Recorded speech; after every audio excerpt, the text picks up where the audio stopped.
6 గ్యారెంటీల నుంచి 5 గ్యారెంటీలు పూర్తి చేశారు.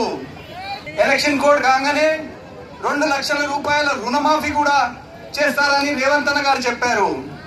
ఇప్పుడు కొన్ని సమస్యలు ఉన్నాయి మన దగ్గర. ఇళ్ల స్థలాలు కావాల్సింది అని కోరుకుంటున్నారు. అది మంత్రివర్యులు ఎవరు? మరి ఇంటిచ్చే మంత్రులు ఎవరు? సీనన్న గారే. తప్పగా సీనన్న ప్రతి జాగలో ఇండ్లు ఇస్తానని శపథం చేశారు, వాగ్దానం చేశారు. అలాగే తెల్ల రేషన్ కార్డ్స్ గురించి అది కూడా కేబినెట్ లో చర్చించి ఎలక్షన్ కాగానే అవి కూడా ఇస్తా అన్నారు. ఇప్పుడు ఇన్నేళ్ల తర్వాత పెద్ద మనిషి కేసీఆర్ దొరవారు కట్టబట్టుకొని తిరుగుతున్నారు మీ వద్దకి. ఓటు కావాలి, ఓటు కావాలి, ఓటు కావాలని ఇస్తారా? 6 టైర్లు మొత్తం పోయి అంటే 10 ఏళ్ల పరిపాలనలో ఇళ్ల స్థలాలు ఇవ్వలేదు, రుణమాఫీ చేయలేదు, ఉద్యోగాలు ఇవ్వలేదు. అట్లే కాళేశ్వరం మీ గురించి తెలుసా? కాళేశ్వరం గురించి తెలుసా మీకు? కాళేశ్వరం ప్రాజెక్ట్ 1,00,000 కోట్ల కుంభకోణం అది. అందుకొరకే కేసీఆర్ దొరవారిని ఫామ్ హౌస్ లోనే ఉండమని చెప్పండి. అదే విధంగా బీజేపీ ప్రభుత్వం ఉన్నది. ఉద్యోగాలు అన్నారు, 2 కోట్ల ఉద్యోగాలు అన్నారు, 1 కోటి ఉద్యోగాలు తక్కువ చేసినారు వారు నరేంద్ర మోడీ గారు. అదే విధంగా ఇప్పుడు కొత్తగా శురు చేసిండ్రు అయోధ్య రామాలయం, రామాలయం అయోధ్య అని అంటున్నారు. మరి రాముల వారు మావారు కావా? మనం శ్రీరామనవమి చేసుకోమా? చేసుకుంటాం.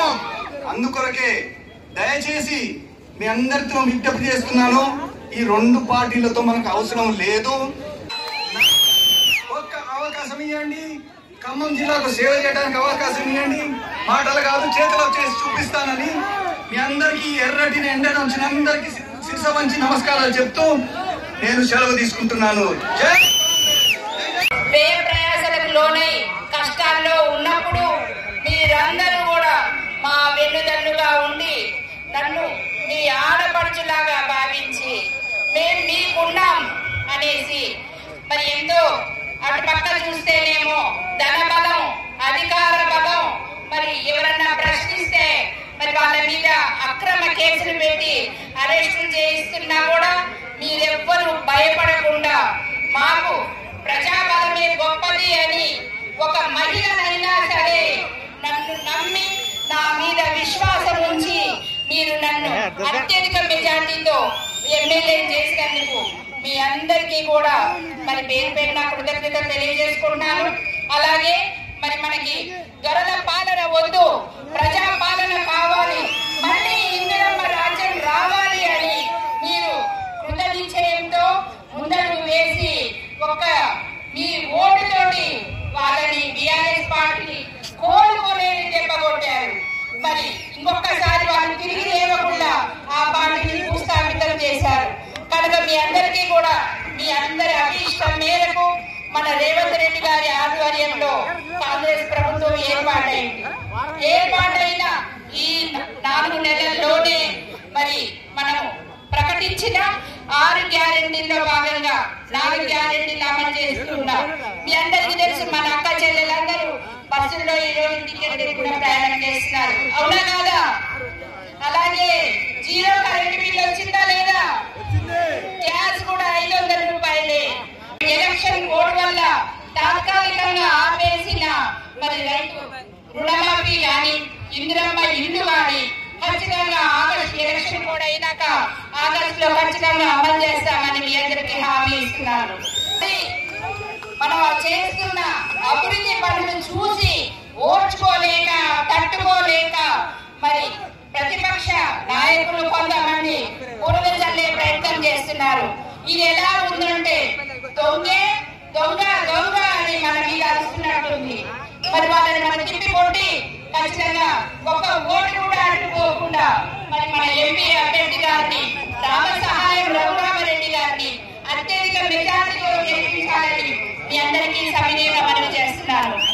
ఈ పార్లమెంట్ ఎన్నికలకి మన కాంగ్రెస్ అభ్యర్థి ఇండియా కూటమి అభ్యర్థి అయిన రామసహాయం రఘురామరెడ్డి గారు మన జిల్లా కూసుమంచి మండలం చేకొమ్మబిడ్డ, ఈ చేకొమ్మబిడ్డ రఘురామరెడ్డి గారిని రాబోయే ఎన్నికల్లో భారీ మెజార్టీతో గెలిపించాలని కోరుతున్నాను. మనమందరం కష్టపడి ఇందిరమ్మ రాజ్యం తెచ్చుకున్న ఈ ఇందిరమ్మ రాజ్యంలో మన సోనియమ్మ 6 గ్యారెంటీలు ఇచ్చింది.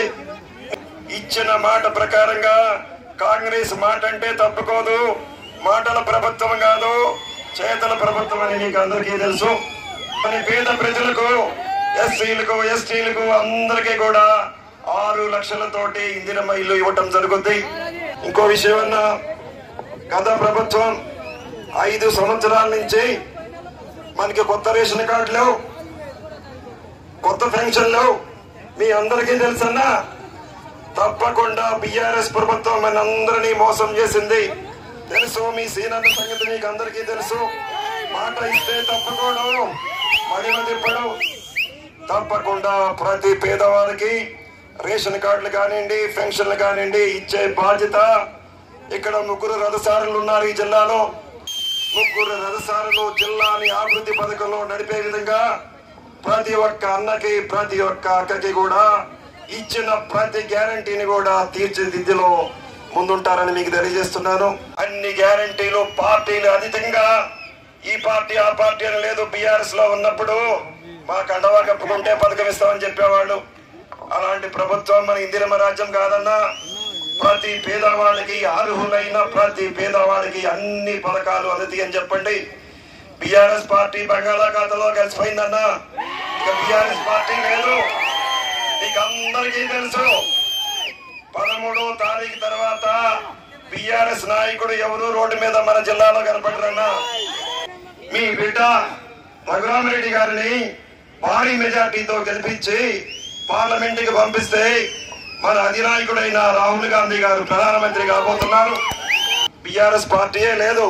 తప్పకుండా మంచి మెజార్టీ తోటి మీ బిడ్డని రఘురామరెడ్డి గారిని గెలిపించాలని మనస్ఫూర్తిగా చేతులు జోడించి మీకు అందరికీ నమస్కారాలు తెలియజేస్తున్నానన్నా.